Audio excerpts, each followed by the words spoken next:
La politique d'Aristote, livre 6e, chapitre 11, sommaire. Théorie des trois pouvoirs dans chaque espèce de gouvernement, législatif ou l'Assemblée générale, exécutif ou les magistrats, et judiciaire ou les tribunaux. Organisation du pouvoir législatif, ses nuances diverses dans la démocratie, dans l'oligarchie. Des sentences judiciaires laissées à la décision de l'Assemblée générale, vice du système actuel.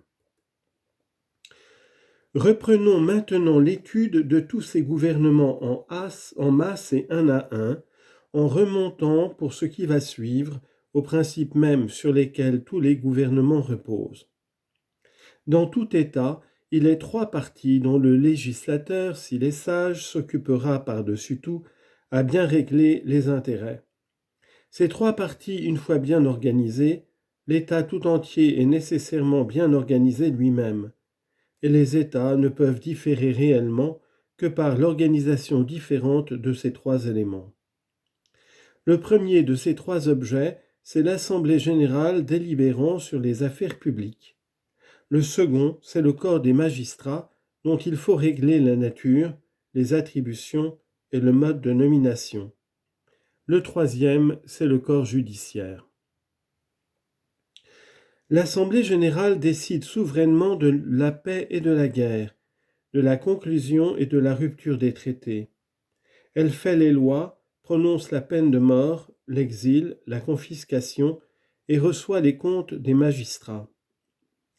Il faut ici nécessairement prendre un des deux partis suivants, ou bien laisser toutes les décisions au corps politique tout entier, ou bien les attribuer toutes à une minorité, par exemple à une ou plusieurs magistratures spéciales, ou bien les partager et attribuer celles-ci à tous les citoyens, celles-là à quelques-uns seulement. L'attribution générale est de principe démocratique, car la démocratie recherche surtout ce genre d'égalité. Mais il se présente ici plusieurs manières d'admettre l'universalité des citoyens à la jouissance des droits de l'Assemblée publique. D'abord, ils peuvent délibérer par section, comme dans la République de Télésclès de Milet, et non point en masse. Souvent, toutes les magistratures se réunissent pour délibérer, mais comme elles sont temporaires, tous les citoyens y arrivent à tour de rôle, jusqu'à ce que toutes les tribus et les fractions les plus petites de la cité y aient successivement passé. Le corps entier des citoyens ne se réunit alors que pour sanctionner les lois, régler les affaires relatives au gouvernement lui-même et entendre promulguer les décrets des magistrats. On peut en second lieu, tout en admettant la réunion en masse, ne la provoquer que dans les cas suivants: l'élection des magistrats, la sanction législative, la paix ou la guerre et les comptes publics. On abandonne alors le reste des affaires aux magistratures spéciales, dont les membres sont d'ailleurs ou électifs ou désignés par le sort, sur l'universalité des citoyens.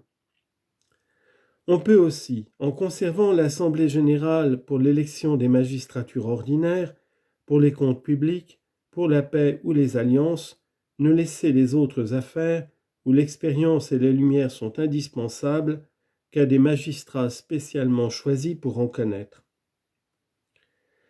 Reste enfin un quatrième mode, où l'Assemblée générale a toutes les attributions sans exception, et où les magistrats, ne pouvant rien décider souverainement, n'ont que la proposition des lois.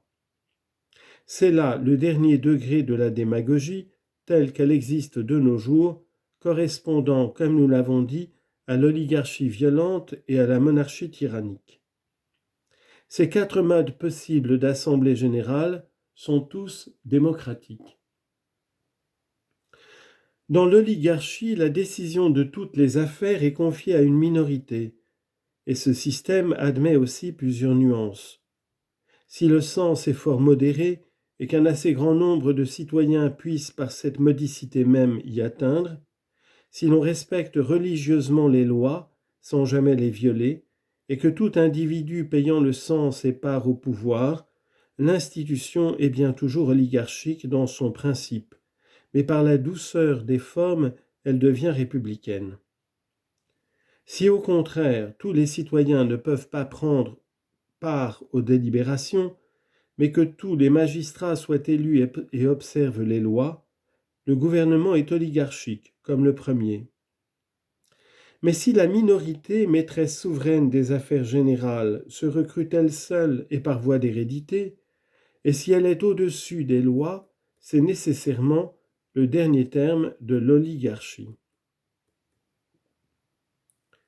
Quand la décision de certains objets, tels que la paix et la guerre, est remise à quelques magistrats, le droit d'entendre les comptes généraux de l'État étant laissé à la masse des citoyens, et que ces magistrats ont la décision des autres affaires, étant d'ailleurs électifs ou désignés par le sort, le gouvernement est aristocratique ou républicain. Si on a recours à l'élection pour certaines affaires et pour quelques autres à la voie du sort, soit sur la masse, soit sur une liste de candidats, ou bien si l'élection et le sort s'appliquent à l'universalité des citoyens, le système est en partie républicain et aristocratique, et en partie purement républicain. Telles sont toutes les modifications que peut recevoir l'organisation du corps délibérant, et chaque gouvernement l'organise selon les conditions que nous venons d'indiquer. Dans la démocratie, et surtout dans ce genre de démocratie qu'on croit aujourd'hui digne de ce nom à plus juste titre que toutes les autres, en d'autres termes, dans la démocratie où la volonté du peuple est au-dessus de tout, même des lois, il serait bon, dans l'intérêt des délibérations, d'adopter le système des oligarchies pour les tribunaux. L'oligarchie se sert de l'amende pour forcer de venir au tribunal ceux dont la présence lui semble y être nécessaire. La démocratie qui donne une indemnité aux pauvres pour les fonctions judiciaires devrait suivre aussi la même méthode pour les assemblées générales. La délibération ne peut que gagner à ce que tous les citoyens en masse y prennent part, la foule s'éclairant des lumières des gens distingués et ceux-ci profitant des instincts de la foule.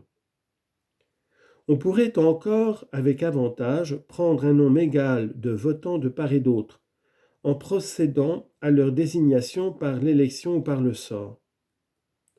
Enfin, dans le cas où le peuple l'emporterait excessivement en nombre sur les hommes politiquement capables, on pourrait accorder l'indemnité non à tous, mais seulement à autant de pauvres qu'il y aurait de riches, et éliminer tout le reste. Dans le système oligarchique, il faut ou choisir à l'avance quelques individus dans la masse, ou constituer une magistrature qui du reste existe déjà dans quelques États et dont les membres se nomment commissaires et gardiens des lois. L'Assemblée publique ne s'occupe alors que des objets préparés par ces magistrats. C'est un moyen de donner à la masse délibérative dans les affaires, de donner à la masse voix délibérative dans les affaires sans qu'elle puisse en rien porter atteinte à la Constitution. Il est possible encore de n'accorder au peuple que le droit de sanctionner ainsi les décrets qui lui sont présentés, sans qu'il puisse jamais décider en sens contraire.